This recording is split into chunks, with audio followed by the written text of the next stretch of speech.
Le Grand Dialogue. Sigi Kafoba.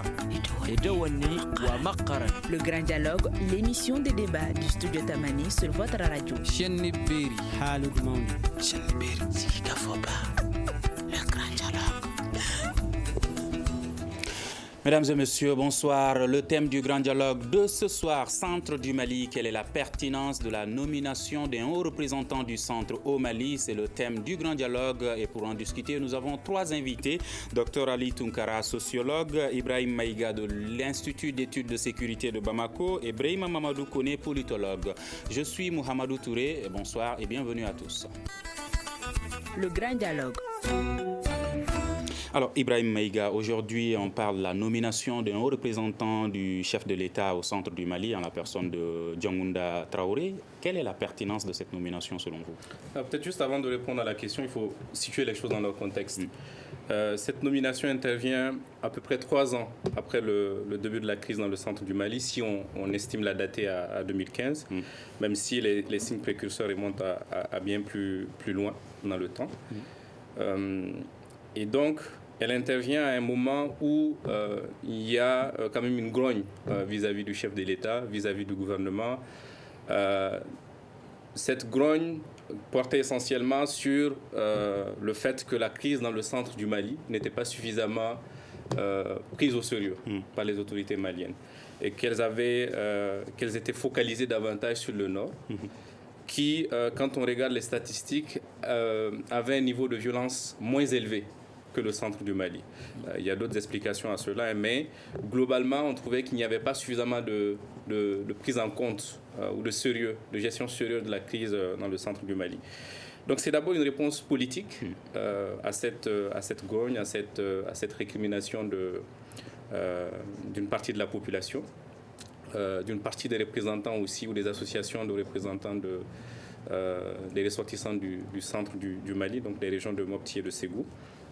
Et c'est une réponse symbolique. C'est une façon pour le chef de l'État de montrer qu'il s'intéresse et qu'il prend les choses au sérieux, très au sérieux d'ailleurs, la dégradation de la situation sécuritaire. Maintenant, évidemment, ce n'est pas une baguette magique, ce n'est pas la nomination du professeur Djangounda Traoré qui va régler la situation dans le centre du Mali. Mais je trouve important de situer les choses dans leur contexte avant de parler de la pertinence ou non de la nomination d'un haut représentant du chef de l'État pour le centre du Mali. Est-ce pertinent selon vous? Alors, la pertinence peut s'évaluer à plusieurs niveaux. Pertinent d'un point de vue symbolique, d'un point de vue politique, sans aucun doute. Maintenant, est-ce pertinent d'un point de vue technique? Là, il faut encore attendre de voir un peu plus clair sur la feuille de route qui a été confiée au professeur Djangounda Traoré pour savoir exactement quelles sont ses prérogatives, qu'est-ce qui est attendu de lui. Est-ce qu'on attend de lui un rôle qui joue le rôle de coordination des initiatives et des actions de l'État mais des autres partenaires? Parce qu'effectivement, il y a beaucoup d'intervenants, beaucoup d'interventions dans le centre du Mali, que ce soit au niveau des organisations de la société civile, au niveau des agences humanitaires et même au niveau étatique, il y a beaucoup d'initiatives qui se chevauchent parfois et qui se mènent de façon cloisonnée. Donc il était important, utile à mon avis, qu'il y ait un coordonnateur pour fédérer et pour mieux agencer ces initiatives un peu désordonnées dans le centre du Mali. Donc de ce point de vue également, ça peut se justifier. Et enfin, un dernier élément qui n'est pas non plus négligeable, c'est le fait que la nomination d'un haut représentant du chef de l'État permet au chef de l'État lui-même de réagir avec beaucoup plus de recul.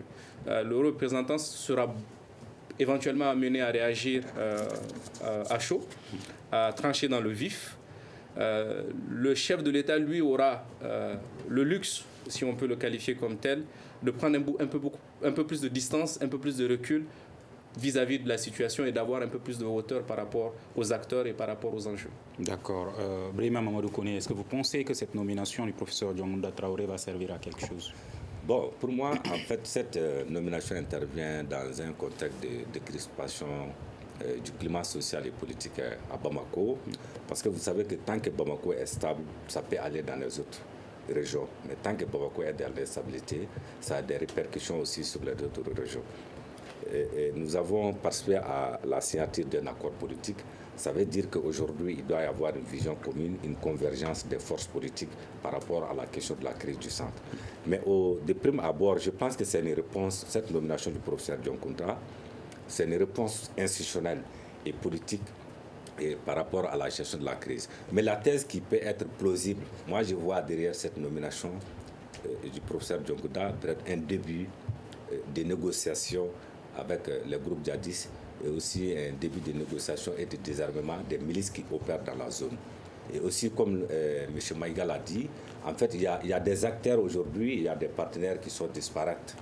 Il faut qu'il y ait quelqu'un au niveau institutionnel pour pouvoir coordonner l'ensemble des actions au niveau du centre, en termes d'action humanitaire, en termes d'action sociale et en termes de négociations avec les différentes milices et puis les différentes milices et puis les différents groupes djihadistes qui opèrent dans le sens. Moi, je pense qu'on doit interroger aujourd'hui. Je vois beaucoup de bruit autour de la nomination du professeur. Je pense qu'il faut interroger aujourd'hui notre appareil de défense. Est-ce qu'aujourd'hui, nous sommes en capacité de riposte face à la menace djihadiste? Et si tel n'est pas le cas, qu'est-ce que nous devons faire? Moi, je pense que dans la gestion d'un État, on ne gère pas tous les problèmes. Souvent, il faut déplacer certains problèmes. Comme Houphouët-Boigny le disait, en faisant des compromissions, en faisant des concessions pour ne pas bloquer les pays. On est aujourd'hui, ce n'est pas une obligation, mais je suis pour la négociation, pour la médiation avec le groupe djihadiste. Est-ce qu'il faut négocier avec ces groupes djihadistes et ces milices, les désarmer, ou est-ce qu'il faut continuer à mourir? C'est la question de fond. Et je dis, premièrement, ce que le professeur doit faire, c'est de travailler de concert avec le Premier ministre. On va y revenir tout de suite. Okay. Alors, Dr Ali Tunkara, est-ce que vous pensez que le professeur Dioncounda Traoré est l'homme qu'il faut pour être un haut représentant de... Bon, c'est vrai qu'en m'inscrivant dans la lignée de mes prédécesseurs, naturellement, une telle nomination est diversement appréciée, un peu partout ailleurs, pas qu'au Mali, mais au-delà de sa personne, il faut quand même le rappeler. Aujourd'hui, le centre du Mali, nous devons nous poser un certain nombre de questions qui nous permettraient d'évaluer la pertinence ou la non-pertinence d'une telle nomination. M. Maïga l'a un peu évoqué. Tout dépendra de la marge de manœuvre qui lui sera accordée. Est-ce que le président Dioncounda Traoré serait-il en mesure de combler les tares de l'État qui sont reprises à la fois par le groupe d'autodéfense et par les groupes radicaux violents? Est-ce qu'une telle nomination pourrait permettre justement de distribuer de façon tout à fait égalitaire la justice entre toutes les communautés? Est-ce que le président Dioncounda Traoré, on lui permettrait justement de faire en sorte que l'État arrive à bien distribuer ce qu'on pourrait qualifier les services sociaux de base, tels que l'accès à l'eau potable, même la couverture sécuritaire? Mais je pense que lorsqu'on regarde les différentes initiatives qui sont entreprises au nom du centre du Mali, de 2015 à aujourd'hui, naturellement, on ne peut pas parler de l'absence de l'État à cet effet. Mais le blocage résiderait plutôt dans la concrétisation de toutes ces initiatives qui sont prises ça et là. Maïga a aussi parlé de cet embouteillage en termes de logique d'intervention, que ces interventions soient communautaires ou même des partenaires étrangers. Fondamentalement, pour le cas précis du centre du Mali aujourd'hui, ce n'est pas la personne du président Dioncounda Traoré qui serait même importante, mais concrètement, il est capable de quoi? Qu'est-ce qu'il peut concrètement apporter en termes de réponse qui n'a pas été apporté jusqu'ici par toutes ces initiatives, en passant par toutes ces initiatives de régulation du centre du Mali, les ONG qui opèrent dans ces différentes localités, tout en interrogeant également l'apport de la force conjointe d'IG5. Donc c'est pour vous dire que je pense fondamentalement la nomination s'inscrirait plus dans des logiques symboliques qu'autre chose, parce que la question, elle n'est pas personnelle, on n'est pas contre sa personne. Moi, je ne vois pas en quoi, en termes d'innovation, en termes de réponse à ces souffrances communautaires et populaires, que le président Dioncounda Traoré pourrait être mieux indiqué par rapport aux initiatives que l'on connaît jusqu'ici. Donc c'est pour vous dire que du point de vue symbolique, naturellement, il faut saluer une telle nomination. Ça témoigne à suffisance aussi auprès de communautés traversées par l'insécurité, que l'élite commande se soucierait d'elle, ce qui est une bonne chose en soi.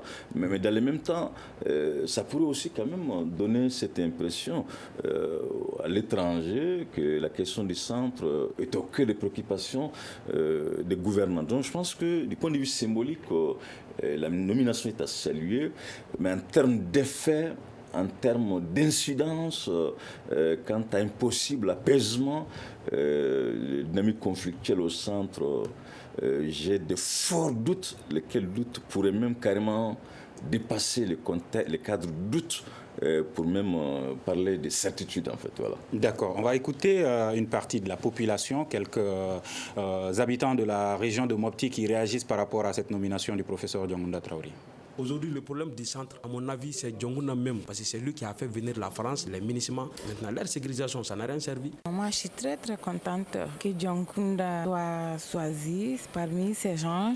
Pour bien dialoguer avec les centristes qui parlent pour Fulfulde, Dogon, Soraï, plus le Bambara. Si on voit vraiment la crise, c'est Dioncounda qui était à la tête. Il a pu avoir les solutions pour l'histoire de Konna. Non, moi, je souhaitais qu'on évite Dioncounda. Dioncounda a fait son temps. Présentement, il est vieux. Il doit se reposer. Il le connaît très bien, ce pays. Ils auraient mieux de déléguer Amadou Toumani Touré, l'enfant du centre, qui connaît les enfants du centre, qui connaît les difficultés qui sont au centre. Je suis très contente que Dioncounda soit le dirigeant du centre. C'est lui qui nous connaît. Donc nous, on veut quelqu'un qui va nous sauver. C'est pas Dioncounda, c'est pas Atete, c'est pas quelqu'un d'autre. Si c'est une façon de passer la main à Dioncounda, il peut démissionner. Donc on va organiser une autre élection, élire un autre président. Parce que déjà, lui, il a montré vraiment ses limites. Pas être à Bamako et dire que tu es là, tu es en train de coordonner.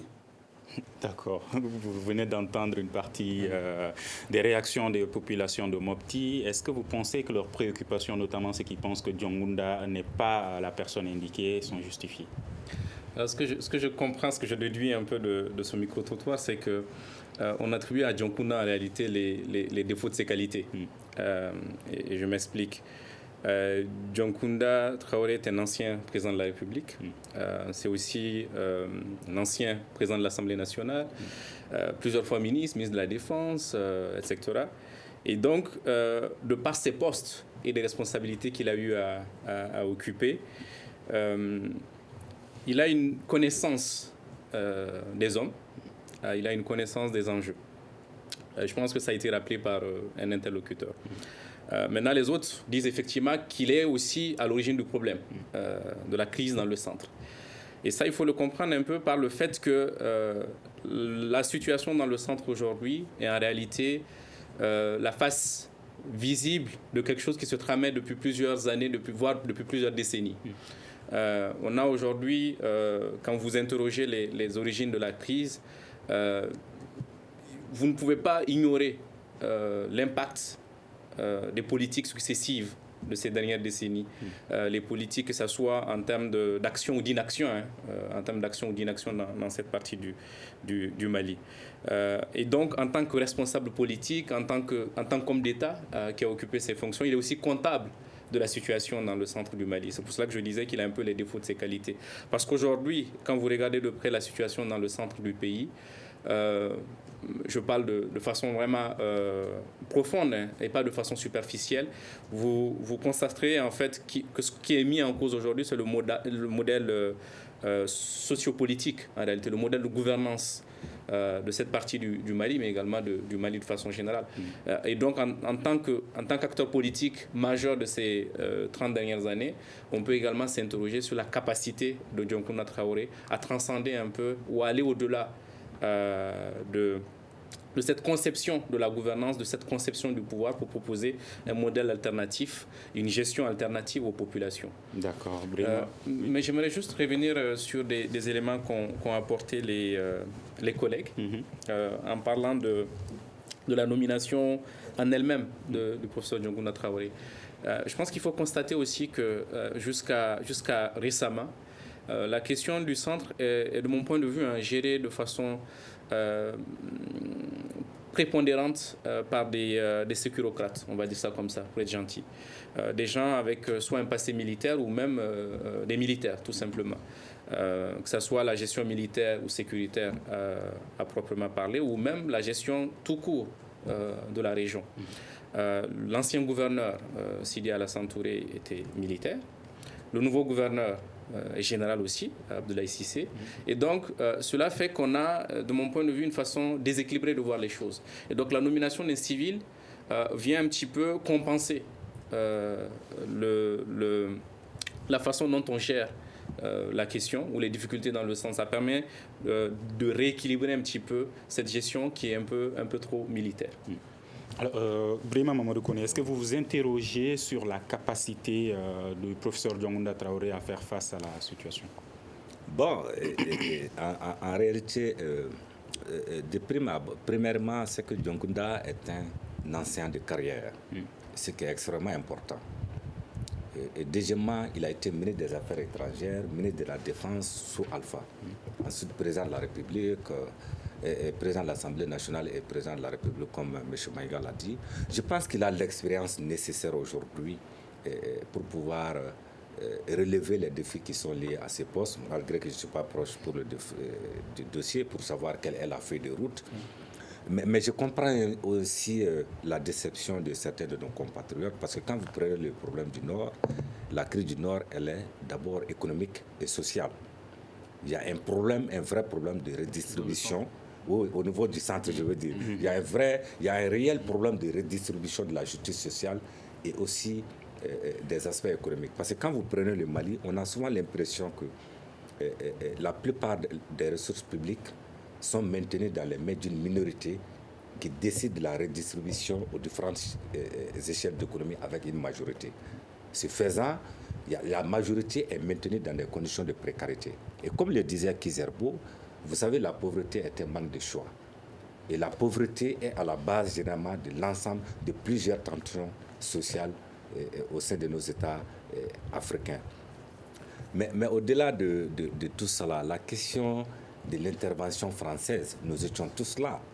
Et je pense que le docteur Tounkara ne me dirait pas le contraire. Si la France n'était pas intervenue, je sais que beaucoup d'entre nous, comme moi, seraient peut-être à Abidjan et puis peut-être Tounkara D'accord, mais il y a Maïga qui disait que cette nomination de professeur Diongounda Traoré peut montrer que cette question du centre est suffisamment prise au sérieux par les dirigeants. Quand vous entendez tout de suite certains habitants de la région de Mopti qui réagissent, qui disent que Diongounda n'est pas l'homme qu'il faut, est-ce que vous pensez que cette prise au sérieux est perçue par la population? Bon, elle est perçue par la population. Je crois qu'il faut nuancer de façon différente. D'autres ont apprécié la nomination de Diongounda de par son expérience et d'autres aussi le fustigent en termes de responsabilité par rapport à la gestion de la crise du Nord. Ont-ils raison? Du centre. Bon, ont-ils raison? Ça, c'est trop dit. Mais pour moi, le plus important, il y a l'aspect symbolique. Et vous savez, il y a eu des marches qui ont lieu à Bamako.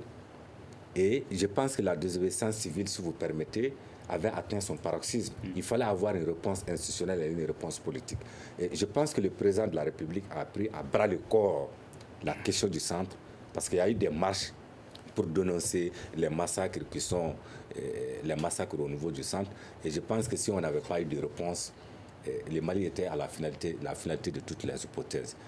Au-delà de l'aspect symbolique, je pense bien, et je crois à ce professeur, parce que de par sa patience et de par son expérience, il peut bien relever les défis. Mais on va lui accorder le bénéfice du doute. Vous avez beaucoup plus de doutes que Maïga et Koné. Alors aujourd'hui, est-ce que vous pensez que ces populations, leurs réactions, ceux qui pensent que Diongounda n'est pas l'homme qu'il faut et que cette mesure ne va pas servir à grand-chose, leurs revendications sont justifiées?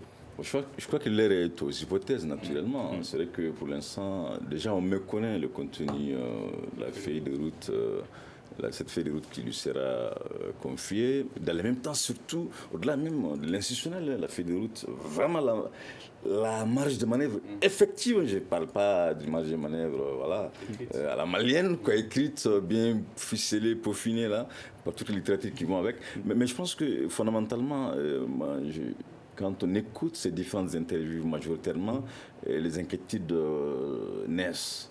Lesquelles inquiétudes sont aussi légitimes en toute objectivité. Certaines interviews ont fait allusion à l'intervention française sous la présidence quand même de M. Traoré, ce qui n'est pas anodin comme lien. On sait pertinemment qu'aujourd'hui, une des raisons qui expliquerait ce sentiment de lenteur à contenir l'insécurité tant dans la région dite Nord que celle du centre du Mali, serait même lié à cet accord qui passerait entre la France et le Mali sous la présidence de Dioncounda. Je pense que je comprends, je ne voulais pas être à sa place en 2012, mais franchement, j'ai la ferme conviction que le président Dioncounda, il y a eu quand même des manquements quant à la façon dont ces forces étrangères devaient opérer sur le territoire malien. Par le simple fait que ces forces étrangères aujourd'hui mettre le Mali sous la touche par le simple fait qu'elles ont quand même un appui institutionnel qui légitimerait cela. Je pense que à ce niveau, sans aller avec le dos de la cuillère, sa responsabilité est entière en dépit des contextes et des circonstances qui ont concouru à la signature d'un tel accord. Ça, il ne faut pas qu'on aille avec des langages diplomatiquement corrects. Mais au-delà de ce possible accord entre l'armée française ou la France et le Mali, je reconnais en lui naturellement, quand on regarde quand même son parcours, une expérience sans équivoque de l'appareil de l'État. Mais je pense que ces différentes expériences cumulées, si elles avaient servi, on n'allait même pas tenir ce débat. Donc c'est pour vous dire que établir le bilan du président Dioncounda Traoré en toute objectivité, le bilan n'est pas mitigé, il est quand même chaotique en termes de réponse aux demandes sociétales maliennes. N'oublions pas quand même un ministre de la Défense, un président de l'Assemblée, un président de la transition. Franchement, si on n'arrive pas à apporter des réponses avec toutes ces institutions, avec tous ces privilèges, je ne sais pas en quoi, dans des conflits aussi communautaires violents, qu'on pourrait être émessi, quoi. Je ne vois vraiment pas. Mais reconnaissons aussi, ne soyons pas quand même naïfs, il est mandaté par un président de la République en exercice. S'il y a des inquiétudes également quant à sa nouvelle mission à conduire, est-ce que le président lui-même serait prêt vraiment de lui laisser la main libre? Parce qu'on a quand même vu dans les temps, beaucoup ont été désignés par le président Ibrahim Boubacar Keïta, mais lesquels acteurs ont eu du mal justement à exécuter les missions qu'on les a confiées. Donc c'est pour vous dire que la nomination est une chose qui est tout à fait à saluer, mais dans le même temps, cette marge de manœuvre qui devait accompagner aussi une telle nomination, si elle n'est pas au rendez-vous naturellement, c'est de la poudre aux yeux. Donc je pense que si les Maliens ont des inquiétudes aujourd'hui, ils doivent se demander concrètement, est-ce que le président va permettre à Dioncounda de dire à l'armée stop aux raquettes? Est-ce que le président Dioncounda serait capable de demander aux magistrats, monsieur, il faut bien dissuader la justice? Est-ce que Dioncounda serait capable non seulement d'identifier les acteurs qui seraient derrière ces différentes attaques meurtrières au centre, de les identifier et de les punir de façon exemplaire? Je pense que quand on n'a pas ces réponses naturellement, peu importe Dioncounda, on peut nommer tout Mali, le problème va demeurer en fait. Et sans la feuille de route, difficile de savoir, d'avoir des réponses à toutes ces questions. Mais aujourd'hui, pour mettre en place un mandat et avec une feuille de route, il faudrait comprendre et connaître le problème. Est-ce qu'on sait réellement le problème auquel le Mali fait face au centre du Mali? Est-ce un conflit intercommunautaire? Est-ce un problème de terrorisme? Est-ce que le problème est connu? Je pense que, en parlant déjà du problème, à la place des problèmes, on fait fausse route. On n'a pas un seul problème, malheureusement. Je pense que si on avait un seul problème, il aurait été peut-être plus ou moins facile de le régler. Ce à quoi on fait face, que ce soit dans le centre du pays comme dans le nord du pays et de façon générale au Mali aujourd'hui, c'est une crise multidimensionnelle qui a plusieurs facettes en fonction du regard et de l'œil avec lequel on analyse et on aborde la problématique. Effectivement, il y a des problèmes liés à la gouvernance, qu'elle soit politique ou économique, qui font ressurgir ou accentuer des tensions. Et ces tensions, évidemment, elles peuvent se manifester soit sous le couvert du communautarisme pur et simple, soit sous le couvert d'une action armée. On pourrait parler d'insurrection armée dans ce cas-là. Mais quoi qu'il en soit, la crise, elle est multidimensionnelle. Et les réponses qui doivent être apportées à cette crise doivent être aussi multidimensionnelles. Et c'est la raison pour laquelle il y a une multiplication, si vous regardez bien, un foisonnement d'initiatives à tout va, on a envie de dire, dans le centre du Mali. Et je parlais du rôle de coordination qui me semble important, et du rôle de portage politique qu'un haut représentant peut endosser. Parce qu'effectivement, l'une des premières critiques ne visait pas la personne de Dioncounda Traoré, mais le poste lui-même. Est-ce qu'on a besoin de la nomination d'un haut représentant là où on a déjà un gouverneur de région qui est censé être justement le point d'entrée de toute initiative, qu'elle soit étatique ou non étatique, dans cette région. Évidemment, comme je le disais, on peut aussi avoir des réserves sur le profil des gouverneurs dans cette région. Encore, je le rappelle encore une fois, c'est des militaires de carrière. Ce n'est pas que les militaires n'ont pas une vue d'ensemble, mais par leur profession, par leur expérience, par leurs compétences, sont amenés souvent à appuyer davantage sur le bouton sécuritaire ou militaire que sur les autres touches. Donc, quoi qu'il en soit, il est important d'équilibrer un peu la balance et d'avoir un civil qui a une autre perspective de la gestion de la crise qui est encore une fois multidimensionnelle. Vous rappeliez à juste titre la facette du terrorisme, la facette communautaire ou le tournant communautaire que peuvent prendre les événements. Mais je pense que le fond du problème, effectivement, c'est ce qui est en jeu aujourd'hui, c'est la gouvernance ou l'absence de gouvernance tout simplement, qu'elle soit économique, politique, dans cette partie du Mali. Il y a Brema Mamadou Koné qui disait au début que cette nomination pourrait permettre des négociations entre l'État malien et ses présumés terroristes. Alors aujourd'hui, est-ce que vous pensez qu'il faut négocier avec ces gens quand on voit que le président de la République a déclaré qu'il ne va pas négocier avec Iyad Agali? Alors, le président a ses raisons que nous ignorons, que j'ignore, pour avoir fait cette déclaration, mais la question de la négociation avec des groupes armés qualifiés de djihadistes ou pas, elle est aussi vieille que la crise malienne. Dès le début de la crise, on s'est interrogé sur la possibilité de négocier avec des acteurs armés. Je rappelle à titre... je le rappelle pour ceux qui l'ont oublié, que dès 2012, la question du dialogue avec Iyad Agali s'est posée. Est-ce qu'on dialogue avec Iyad Agali? Et c'est ce qui aboutit d'ailleurs à la création du Haut Conseil pour l'unité de l'Azawad, le HCUA. C'était trouver un interlocuteur qui n'avait pas une étiquette aussi marquée qu'Iyad Agali. Donc ce n'est pas du tout une question nouvelle. Maintenant, effectivement, la question du dialogue avec les groupes armés, je pense que c'est une question importante. Et elle se pose avec acuité depuis plusieurs années maintenant, depuis au moins la conférence d'entente nationale qui avait fait de cette question une priorité pour le gouvernement, négocier avec des acteurs armés, y compris Amadou Koufa et Iyad Agali. Je pense que en dehors des déclarations politiques, quand vous interrogez les acteurs, on a une majorité d'acteurs de plus en plus, une majorité confirmée, favorable à la négociation avec des groupes armés, y compris ceux qualifiés de djihadistes.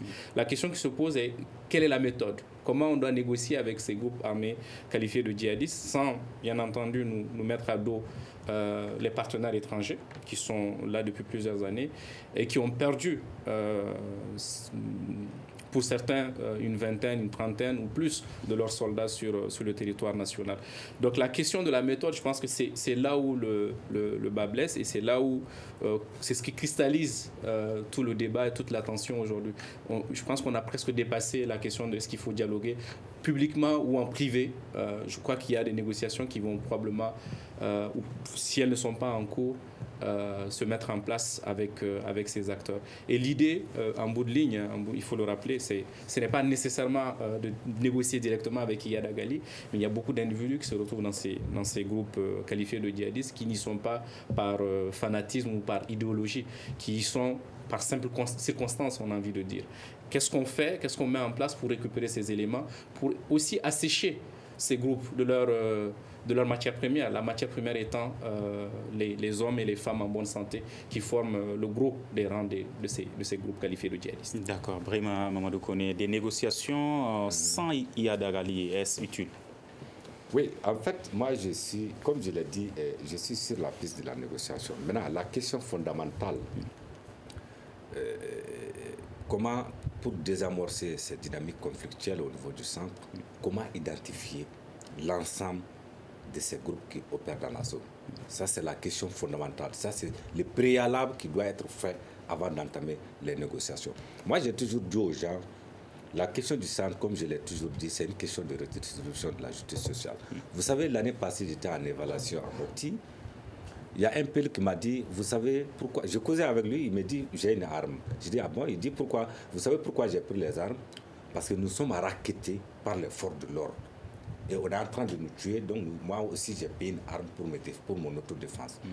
Donc il faut les identifier. Et vous savez, quelqu'un qui s'est privé du luxe, quelqu'un qui s'est privé de manger, quelqu'un qui s'est privé de faire autre chose pour aller payer une arme, vous pensez que c'est facile pour la personne de déposer cette arme sans avoir une réponse institutionnelle ou une certaine garantie juridique? C'est impossible souvent.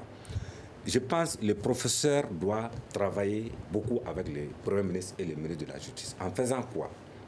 Moi, je pense que dès qu'on aurait réussi à identifier l'ensemble de ces groupes armés, il faut aller voter par le ministre de la Justice une loi d'amnistie au niveau du Parlement. Mais cette loi d'amnistie ne voudrait pas dire nullement une impunité. Ceux qui ont commis des crimes de guerre et des crimes contre l'humanité vont être poursuivis par les juridictions compétentes en la matière. Et aussi, mais avec ça, est-ce qu'on ne risque pas d'avoir toute la population qui va se procurer des armes juste pour avoir un emploi après, parce qu'ils savent que derrière, il y aura, comment dirais-je, cette impunité, entre guillemets, dont vous signalez? Non, ça dit que c'est possible, mais il faut mettre des stratégies en place, des stratégies communes avec l'ensemble des partenaires que nous avons, l'opération Barkhane, MINUSMA, machin. Pour pouvoir, c'est ce que j'ai dit, quand on les identifie, c'est facile de pouvoir les désarmer. Et dans les plans de désarmement, il faut élaborer un plan de réinsertion socio-économique pour ces ex-milices ou pour ces ex-combattants des groupes armés. Il faut qu'ils aient une certaine garantie en termes de réponse institutionnelle et politique. Et deuxièmement, moi je vais même au-delà de ça. Je dis souvent, il faudrait que le gouvernement de la République du Mali soumette un projet au niveau du fonds climat. Parce que quand vous prenez le problème du Nord, du centre, c'est-à-dire qu'il y avait d'abord, de prime abord, il y avait des rivalités exacerbées entre les chefferies traditionnelles, Pel et Dogon, et avec l'absence de l'État, ce qui a donné un regain de violence intercommunautaire. Et il y a aussi la question de la rareté des ressources naturelles et des ressources de production. Les terres, l'eau. Quand vous partez chez moi à Kadjoulou, il y a aujourd'hui une migration environnementale du peuple Dogon vers chez moi à la recherche de terres agricoles. Il y a assez de Dogon chez nous. Donc il faut travailler à avoir des réponses par rapport, comme le docteur Tungara le disait, par rapport aux services socio-économiques de base. La pauvreté, elle est endémique. Il faut avoir des réponses économiques, il faut avoir des réponses sociales, il faut avoir des réponses sur le plan de la justice. De multiples sociale. Réponses, comme le disait Maïga. La crise, elle est multidimensionnelle. Il faut avoir des réponses multidimensionnelles pour pouvoir la désamorcer. Vous voulez réagir? Oui, je voulais juste insister sur un point qu'il a mentionné, c'est la justice, la redistribution équitable de la justice. Et je pense que, de toutes les façons, au Mali, les gens sont conscients que tout le monde ne va pas demain, par enchantement, avoir un emploi. garantis par l'État, cela n'est pas possible, cela n'est pas envisageable. Donc l'hypothèse que vous formuliez à l'instant qui consiste à se procurer une arme pour intégrer, cela de toutes les façons n'est pas envisageable. Ce n'est pas parce que vous avez une arme que l'État malien sera en mesure de vous réinsérer économiquement. Et c'est pour cela que je pense qu'il faut même tempérer la question de la réinsertion socio-économique, parce que dans cet espace-là, dans le centre du Mali, parfois vous avez des gens, ceux qui prennent les armes, c'est des gens parfois qui ont un travail, un métier. Ils sont éleveurs, ils sont agriculteurs, etc. Mais pourquoi ils prennent les armes? Ils prennent les armes pas pour avoir accès à un emploi. Un emploi, on entend un emploi le fonctionnariat. Ce n'est pas du tout ça leur objectif. Quand vous les interrogez, en tout cas une partie vous dit, mais moi j'aimerais juste exercer mon activité professionnelle. J'aimerais juste l'exercer. Aujourd'hui, on m'empêche de l'exercer, soit parce qu'il y a une insécurité ambiante, soit, comme vous le disiez à l'instant, les forces de l'ordre, les eaux et forêts, etc., me raquettent. Et donc, je n'ai pas les bénéfices de mon activité professionnelle, de mon activité économique. Et donc, il est important, je pense, et fondamental de commencer par la gouvernance d'abord. Parce qu'une fois qu'on est d'accord sur les règles qui vont régir la nouvelle gouvernance ou ce que j'appelle moi la nouvelle ingénierie sociale dont le centre a besoin, le reste suivra. La pauvreté, elle ne va pas s'estomper, elle ne va pas disparaître du jour au lendemain. Il faut du temps. Mais pour cela, il faut que la confiance revienne, il faut qu'il y ait une gouvernance vertueuse qui s'installe, il faut que les gens aient confiance en l'administration, en l'autorité de l'État. Et je pense qu'à ce titre, on peut peut-être même regretter le fait que au sein de la délégation gouvernementale, donc la délégation qui a accompagné le Premier ministre, qu'il n'y ait pas le ministre de la Justice, justement. 30 secondes. Moi, autre chose que j'ai toujours dit, je dis, vous savez, la question des réformes institutionnelles et politiques est presque devenue un sujet, un tabou dans notre contexte. Mais je dis, il faut aller vers, il faut ouvrir les débats. Parce que quand vous prenez, la plupart de nos institutions de la République sont presque à genoux. Il faut les revisiter et voir. Parce que vous savez, le type d'État que nous avons aujourd'hui va être difficilement accepté dans les zones de conflit. Il faut aller vers un État réforme. Il faut aller vers des réformes structurelles. Je vous donne un exemple. En 2016, moi j'étais à Tassika. C'était en février. Tassika sur la route d'Ansongo pour aller vers la Bezanga. Un jeune m'a dit, Monsieur Koné, vous parlez beaucoup d'État, vous parlez beaucoup de paix, mais ce que vous oubliez, pensez-vous que l'État malien qui nous a fui sous la domination des groupes djihadistes et des islamistes et autres bandits de grands chemins, vous pensez que ce même État revienne sous ses anciennes formes pour nous gouverner? Il dit non. Nous voulons un État réformé qui prend en compte, dans l'élaboration de ses politiques publiques et économiques, toutes les sensibilités sociales et politiques.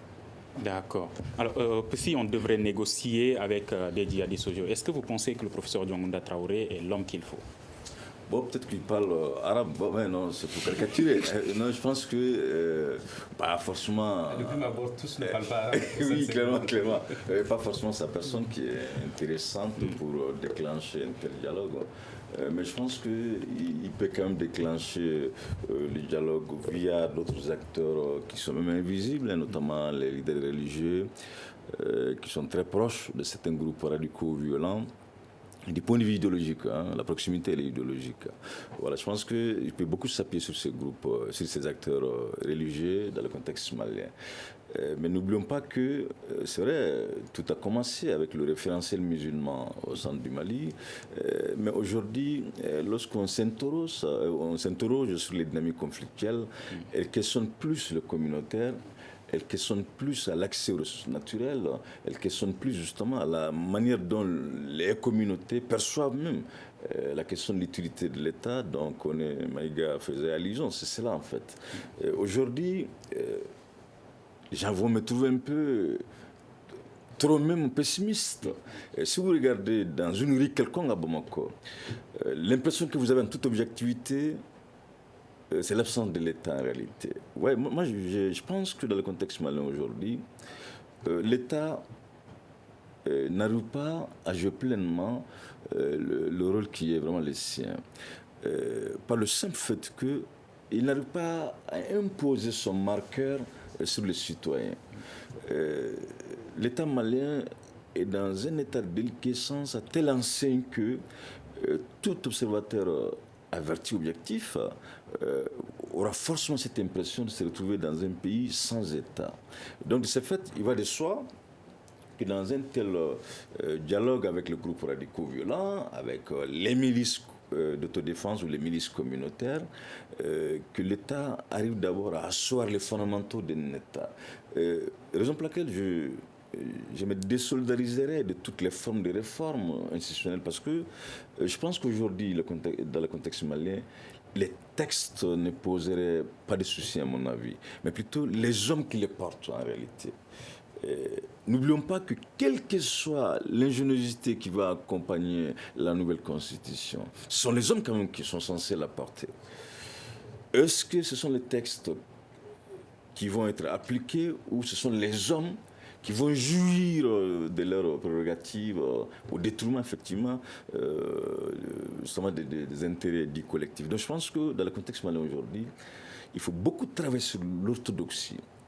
Il faut beaucoup travailler sur la notion de la morale. Il n'y a pas un secteur aujourd'hui où l'agent de l'État est utile pour la communauté. Je ne vois vraiment pas. Dans les pays qu'on peut qualifier de sérieux, quand vous voyez un policier, vous êtes super content parce que déjà, le policier, il est synonyme de l'assurance, il est synonyme de la sécurité. Le gendarme, il est vu de la même manière. Mais je vous promets, à Bamako, déjà, on est quand même loin de Mopti, on est loin de Gao, on est loin de Kidal. Vous croisez un policier, vous êtes en règle, hein, tous vos papiers sont à jour. Mais ce sont des inquiétudes. Là, il y a un problème quand même quant à son utilité. Vous croisez un agent eaux et forêt à Mopti, que des inquiétudes. Ah, il ne faut même pas parler de la justice. Donc c'est pour vous dire que ce n'est pas un problème d'institution. Il faut qu'on arrête de mentir aux populations qui souffrent dans ces différentes localités, mais plutôt que l'État s'efforce à impulser un minimum d'éthique chez les acteurs qui l'incarnent. D'accord, justement, il nous reste 5 minutes, parlons des solutions. On ne connaît pas pour le moment le mandat et la feuille de route du haut représentant de l'État. Quel devrait être son mandat selon vous? Alors, je ne peux pas ne pas réagir, ne pas rebondir sur ce que le docteur Tunkara vient de dire, qui est enseignant de formation et qui dit que dans aucun des secteurs, le fonctionnaire n'est utile. Donc c'est lui qui le dit et qui emporte l'entière responsabilité. Même l'enseignant dans ce cas. Mais en fait, ce qui m'inspire un peu ce que Dr Tunkara vient de dire, c'est un peu la fameuse question à savoir si aujourd'hui le problème se situe au niveau du véhicule, du chauffeur ou de la route. Et moi j'ai l'impression que les trois ne vont pas bien au Mali. Je m'explique. Le chauffeur, c'est un peu les hommes qui conduisent les institutions. Le véhicule, si on veut, c'est les institutions. Et la route serait un peu les pratiques. Moi, j'ai le sentiment qu'à tous ces niveaux-là, il y a des défaillances. Je pense quand même qu'il faut, au-delà des personnes qui animent ces institutions, il y a des réformes substantielles à apporter à notre façon, à notre mode de gouverner au Mali aujourd'hui. Maintenant, pour revenir un peu à votre question qui porte sur les solutions. Encore une fois, sous réserve d'avoir un peu plus de clarté dans le mandat, dans la feuille de route ou la lettre de mission qui sera confiée au professeur Diankouna Traoré, je pense qu'il y a un élément fondamental qu'on a peut-être pas rappelé ou pas suffisamment rappelé, c'est un ancien chef d'État. Et ce qu'on peut reprocher aux autres représentants ou représentants du chef de l'État, soit de façon formelle ou en off, beaucoup dénoncent quand même l'inaccessibilité au chef de l'État. On n'arrive pas à communiquer suffisamment avec le chef de l'État, son indisponibilité, son inaccessibilité. L'avantage que pourrait avoir le professeur Diankouna Traoré en tant qu'ancien chef d'État, c'est probablement cette accessibilité au chef de l'État. Donc il aura, sous réserve encore une fois de la marge de manœuvre qu'il aura et puis de la feuille de route qui lui sera confiée, peut-être un accès beaucoup plus important au chef de l'État. Il faut souhaiter qu'il puisse prendre des décisions courageuses. Encore une fois, moi, je ne sais pas ce qui est contenu dans la lettre de mission qui lui sera donnée au cours des prochains jours. Mais il me semble qu'il est fondamental qu'il assure un rôle de coordination dans cette partie du Mali, mais surtout qu'il initie un dialogue sincère, on va dire, inclusif avec tous les acteurs, toutes les parties prenantes dans cette partie du Mali. Mais encore une fois, j'aimerais rappeler que ce n'est pas une baguette magique, c'est peut-être le début de quelque chose, mais ce n'est nullement la fin de tous les maux dans le centre du Mali. D'accord. Kone, selon vous, quel devrait être le contenu? C'est-à-dire que le contenu d'abord, c'est de la feuille de route. La feuille de route, il faut une coordination d'abord de l'ensemble des acteurs au niveau institutionnel. Et aussi, il faut une meilleure coordination de tout ce qui va être action humanitaire et action sociale au niveau du centre. Ça doit être bien coordonné à ce niveau. Et deuxièmement, il faudrait que le professeur aussi soit accessible pour les autres acteurs. Pour conclure, je répète la phrase de Guinguéré et Marcelin, désarmons nos cœurs avant de désarmer nos bras. C'est un appel lancé à la jeunesse malienne. D'accord. En quelques mots, quelle devrait être la première action du haut représentant du chef de l'État, Mopti? Première action, qu'il lui soit déjà exemplaire. L'exemplarité va forcément résider dans la justice. Je pense qu'il n'a pas à traiter les gens parce qu'ils sont peu, ils sont dogons, ils sont bois. Il doit les traiter en tant que Maliens, peu importe les différentiels. Et notre aspect important, très rapidement, que le président Dioncounda doit engager aujourd'hui, sincèrement, c'est l'exemplarité de l'élite au pouvoir. Moi, j'ai la ferme conviction qu'aujourd'hui, si les communautés, peu importe leur obédience ethnique, peu importe l'obédience religieuse, si celles-ci ont la ferme conviction que l'État est neutre, que cette qualité d'équidistance est en l'État, naturellement, elles n'ont pas le choix de se soumettre à l'État. Donc, comme pour les médias, d'être professionnels, indépendants et neutres dans la gestion des affaires publiques. Merci, Dr Ali Tunkara, sociologue, Ibrahim Maïga de l'Institut d'études de sécurité de Bamako et Brahima Mamadou Kone, politologue. Je rappelle que ce débat est un partenariat entre Studio Tamani et le programme d'engagement civique PEC financé par l'USAID. À la régie vidéo et audio, Mamadi Keita, Fili Dambélé et Gagny Kanté. Je suis Mohamedou Touré. À demain pour un prochain numéro du Grand Dialogue de Studio Tamani. Le Grand Dialogue.